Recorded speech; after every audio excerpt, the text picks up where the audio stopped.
Rust Creek Massacre, Chapter 2. The Sheriff's Warning. The sheriff's truck rattled violently as it barreled down the dirt road, branches scraping the sides like desperate hands. Evan pressed himself against the passenger door, still trembling, still trying to understand what had happened back in the slaughterhouse. His breaths came in quick, uneven bursts. Sweat mixed with the cold night air left him shivering uncontrollably. The sheriff didn't speak for several minutes. His face was carved from hard years, deep lines etched across his forehead, jaw clenched tight. His eyes stayed fixed on the road ahead, ignoring the way the tree line seemed to close in around them.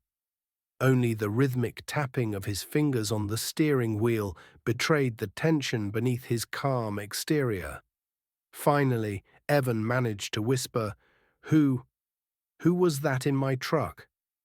The sheriff didn't look at him. "That wasn't a person, son." Evan swallowed hard. "It looked like a person." "That's the problem with Rust Creek," the sheriff muttered. "Things here look like a lot of things they shouldn't." The truck lurched as they hit a rut. Evan clutched the seat. "I don't understand," he said, louder this time. "What is this place? Why is it here? Why isn't it on any map?" "Because we tried to erase it," the sheriff replied.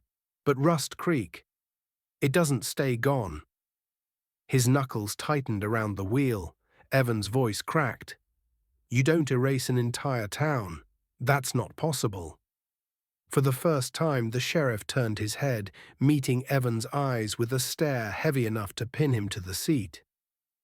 "Son, Rust Creek erased itself long before anyone tried to." A chill crept up Evan's spine. The sheriff faced forward again. "Where exactly were you headed before you ended up here?" I was photographing abandoned rural sites for a magazine. I didn't even know this place existed until someone mentioned it." The sheriff let out a long breath, somewhere between frustration and pity. That's how it always starts. Someone hears a story, a rumor. A place you're not supposed to go becomes irresistible. Curiosity drives you in. His eyes hardened. But curiosity doesn't bring you back out. Evan looked out the window. The forest beyond the glass felt alive. Watching. Waiting. "What is that thing that followed me?" Evan whispered. The sheriff didn't hesitate. "There's more than one." He paused. "There used to be people living in Rust Creek. Families. Workers at the slaughterhouse. When the factory shut down, bad things started happening. People went missing. Others changed. Some say it was chemicals leaking into the ground. Some say it was something older. Something buried before the town was built." "Changed how?" Evan asked, though he wasn't sure he wanted the answer. "They stopped being human," the sheriff said flatly. Before Evan could respond, the truck's engine sputtered. The sheriff cursed under his breath. "Not now." The headlights flickered. The forest around them darkened like a curtain falling. "Is it the engine?" Evan asked, panic rising again. "No," the sheriff said. "They're close." Evan stiffened. "Who's close?" The sheriff reached under his seat and pulled out a heavy revolver. "They don't like when someone gets away." The truck's lights died completely. Darkness swallowed them whole. Only the faint glow of the moon filtered through the canopy, casting broken shadows across the dashboard. Evan held his breath. The silence outside was too perfect. No insects, no rustle of leaves, no wind. Then came the sound. Crunch, a heavy footstep on the gravel outside, followed by another and another, slow, deliberate, just like before. The sheriff raised the revolver toward the passenger window. His voice was barely a whisper. Don't move." Evan froze. Something brushed the truck. Metal creaked as if heavy hands were testing the strength of the frame. A low, guttural exhale fogged the glass from the outside. Evan's blood turned to ice. A shape loomed against the window, massive shoulders, twisted neck, a face obscured behind rough leather. The mask pressed against the glass, leaving streaks as it slid along, searching, sniffing. Then a second shape appeared on the driver's side, and a third behind the truck.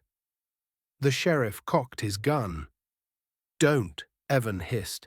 "If you shoot, they already know we're here." One of the figures slammed a hand against the window. The entire truck shook.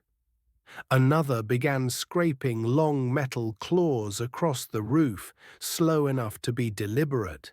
A sound like metal against metal echoed above them. Evan clamped a hand over his mouth. The sheriff leaned closer to the window, eyes narrowed. "They're not attacking, they're waiting." "For what?" Evan whispered. "For the one leading them." As if summoned by the words, the forest grew quieter still. A new presence approached, heavier, slower, more composed. The trees themselves seemed to bend back as something massive stepped into the open. Evan saw it only in silhouette.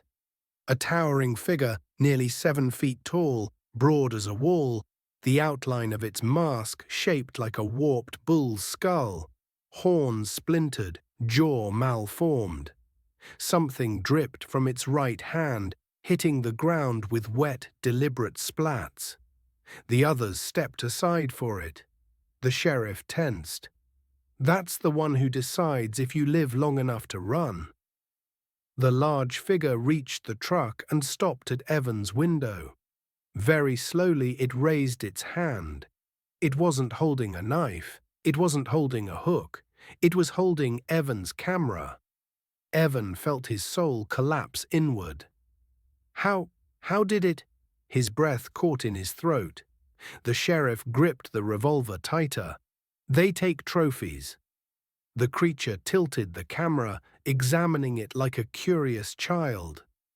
Then, with a disturbing gentleness, it set the camera on the hood of the truck. Evan could see the screen glowing faintly. A photo was open, a photo of him, taken inside the slaughterhouse. But he hadn't taken that picture. He knew he hadn't. The sheriff whispered, "They want you to know they were always closer than you think." The creature leaned down until its face was inches from Evan's.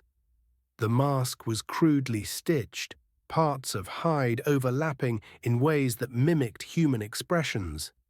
But the smell, rotting leather soaked in something sour, filled the cabin. Without warning, it raised its giant hand and dragged one finger across the glass. A single, deep scratch. Then it stepped back. The others parted as their leader turned and walked into the forest, vanishing between the trees with impossible quiet. The smaller, masked figures followed. And just like that, they were gone. The sheriff exhaled shakily. "They gave us a warning. That means we run. Now." He slammed the truck into gear. The engine coughed, then roared back to life as if the darkness had released its grip. The headlights flickered on. Evan looked ahead and froze. A sign stood directly in front of the truck. It hadn't been there before. A bent metal road sign, smeared with rust and something darker.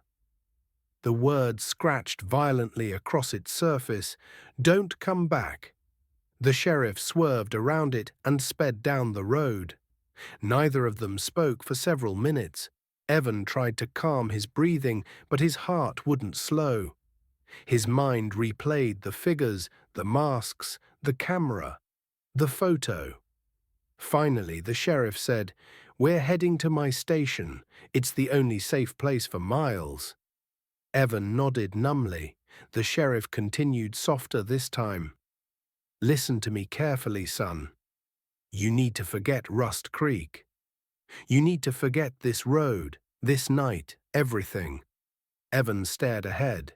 I can't forget what I saw. That's what I'm afraid of. The truck emerged from the forest and onto a gravel road leading toward a small cluster of buildings, civilization, or something close to it. Evan felt a wave of relief wash over him. Then something buzzed. His phone. The screen flickered. Somehow it had a signal again. One new message, no contact name. Just a picture. Evan tapped it. It was a photo taken from behind him, inside the sheriff's truck, right at that moment. Evan's blood froze. He slowly turned. The sheriff looked at him. You okay? Evan couldn't speak. The message came again. Another image, this time from the forest. A blurry silhouette standing among the trees, watching the truck drive away. Then another, and another, all taken seconds apart, all taken recently. The sheriff saw Evan's face pale. What is it? What's wrong? Evan handed him the phone with a shaking hand. The sheriff's jaw clenched so tightly it creaked. They marked you, he whispered. Evan's stomach dropped. What does that mean? The sheriff looked at him with a sorrow that felt like a verdict. It means Chapter 1 wasn't the beginning. He put the truck in park outside the station. And Chapter 2 won't be the end. Evan swallowed, the weight of the night pressing down on him. What happens now? The sheriff opened his door, eyes scanning the tree line. Now, he said quietly, we try to survive Chapter 3.